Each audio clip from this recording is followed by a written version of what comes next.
Gaanfa Afrikaatti waan guddaatu adeemaa jira.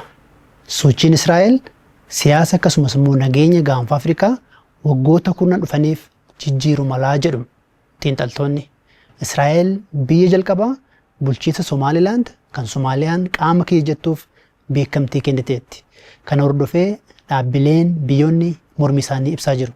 Fakkeenyaaf Somaaliyaa keessatti mormiitu mul'ate. Gama kaaniin Somaalilaand kan waggoota 30 oliif biyya ta'uuf qabsaa jirtuuf gammachuu guddaatu mul'ata.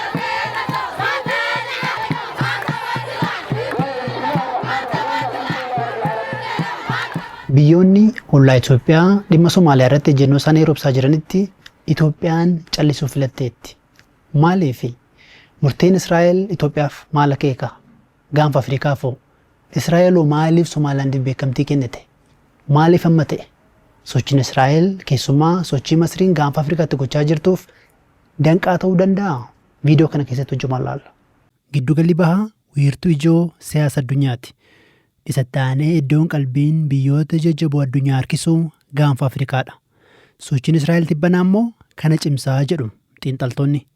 Murtiin Israa'el yeroo sochiin Masrii gaanfa Afrikaatti cimee jiruu fi Itoophiyaanis karaatti ulaa galaanatti baatu cimsitee jirtutti mudate. Torban dura miidiyaan buufata isaa United Arab Emirates godhate Masriin buufata doonii Jibuutii fi buufata Asab misoomsuuf waliigaltee jedhee gabaaseera. Dhimma kana BBC'n adda baasuu baatus Masriin hariiroo jabaa biyyoota kanaa waliin akka tolfatte ifa jira. Tibbanas buufata doonii Jibuutii misoomsuuf waliigaltee raawwatteetti. Gama kaaniin sochiidhuma Masrii kana gaanfa Afrikaatti kan guddisee keessaa tokko waliigaltee Itoophiyaan bulchiinsa Somaalilaand waliin waggaa 2 dura gootedha. Waliigalteen ulaa galaanaa osoo jirra hin ooliin hafe kun dhimmi beekamtii bulchiinsa Somaalilaand akka addunyaatti guddatee mul'atuu fi ijoo dubbii ta'us godheera. Osoo kanaan jiruuti Israa'el biyya jalqabaa Somaalilaandiif beekamtii kennite kan taate. Pirezidaantiin Somaaliyaa Hassan Sheikh Mohamud adeemsa Israa'el cimsanii balaaleffataniiru. Israa'el birmadummaa fi daangaa tokkummaa Somaaliyaa akka kabajuus ifatti gaafatan. Gamtaan Afrikaa, Gamtaan Awurooppaa, IGAD, dhaabbileen Arabaa, biyyoonni Arabaa akkasumas biyyoonni Afrikaa kan Somaaliyaa bira akka dhaabbatan ibsaniiru.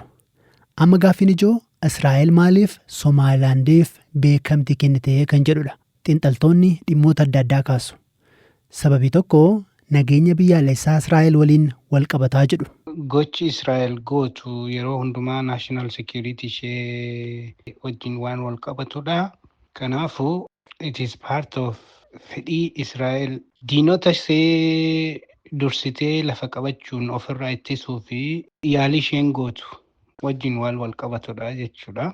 Akka Israa'el Somaalilaandiif beekamtii kennitu roolii guddaa kan taphate inni tokko biyyi Tarkii yookaan Turkiyyeen walitti dhufeenya cimaa isheen Somaaliyaa wajjin qabaachaa deemtutu baay'ee Israa'eliin kan yaaddessudha. Tarkiin biyya warra Arabaa especially warra Muslim Brotherhood kana biyya deeggartu waan taateef Somaaliyaa immoo akka beezii testii misaayilota ishee bakka itti testi gootu waliigaltee nageenyaa garaagaraa Somaaliyaa wajjin mallatteessaa waan turteef akkasumallee qarqara galaana Somaaliyaatti nadaajii baasuuf waliigaltee guddaa irra waan geesseef kun Israa'eliin baay'ee yaaddessa. Kanaafuu Israa'el dursitee bakka qabachuu waan barbaaddee fi kan isheen beekamtii kana kennite.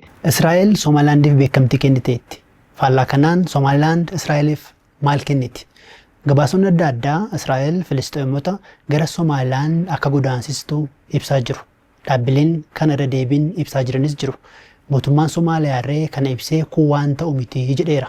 Kana duras gabaasonni akkasii baaniiru. Aangawoonni Somaalilaand yeroo sana kun dhugaa miti jedhanii wakkataniiru. Kanas yeroo ibsan biyyoota dursanii morman eeru. Masrii, Turkii fi Saawud Arabiyaa. Sababni biraa ta'uu kan danda'u dhimma sochii hidhattoota Huutiitii jedhu xiinxalaan biraa BBC'n dubbise. Erga Israa'el Gaazaa keessatti waraana eegaltee booda hidhattooti Yaman keessaa kun gara Israa'elitti irra deddeebiin dhukaasaa turan. Dooniiwwan galaana diimaa irra deemanii fi Israa'elitti hidhata qaban jedhanii yaadan irrattis qiyyaafataniiru. Murtee Israa'el booda Huutiin ibsa baaseen Israa'el akeekkachiiseera. Israa'el Somaalilaand yoo seente akka qiyyaafannoo waraanaatti ilaallaa jedheera. Kuni Somaaliyaa fi Yemen weerarutti ilaalama nageenya naannichaafis yaadduudhaa jedhee hoogganaan garichaa Abdul Malik Al-Huutii ibsu isaanii gabaafameera. Waggaa 2 dura ulaa galaanatti ishee baasu argachuuf Somaalilaandiif beekamtii akka kennitu kan ibsite Itoophiyaan murtee Israa'el booda homaan dubbanne. Miidiyaaleen mootummaas dhimmicha akka lagatan gabaafameera. Kun maaliif ta'uu danda'a? Amma ammaatti homaa yaadan kennine miidiyaaleen biyya keessaa akkuma kaaste waa'ee kanaa irratti hin dubbanne ibsa laanne mootummaanis ejjennoo isaan beeksifne. Inni kun mataan isaayyuu ejjennoo ofii beeksisuudha kanan amanu. Strategic silence, patience fi diplomatic maturity biyya tokkoo kan agarsiisudha. Maaliif wanni kun jalqaba waan ta'eef garamitti akka inni deebi'u callisanii hubachuun baay'ee barbaachisaadha. Itoophiyaan ejjennoo isheen gootu sa'aatii ammaa kana wanta naashinaal intarest ishee yookaan immoo fedhii biyyaalessaa fi fedhii siyaasaa fi fedhii ikoonoomii biyyaalessaa wajjin waan wal dhiibu ta'uudhaan qabu jechaadha. Kana wajjin wal qabata. Haa ta'uutii biyyoonni kan biraan warreen akka UK fa'aa, United Arab Emirates fi kanneen biraa United States of America fa'aa yoo kan deeggaran ta'e Itoophiyaan biyyoota warra sadarkaa jalqabaa irratti ejjennoo Israa'el kana indoorsi godhan keessaa warra jalqabaatti jedhee mayyaadha jechaadha. Somaalilaand yoo biyya taate waliigaltee kanaan dura mallatteessite sanaan daganaatti haaressuu dandeessi. Riivatalaayis godhanii Itoophiyaan naaval beezis argachuu dandeessi. Ulaa galaanaas immoo sekiur gochuu dandeessi karaa salphaatiin jechaadha. Commercial based.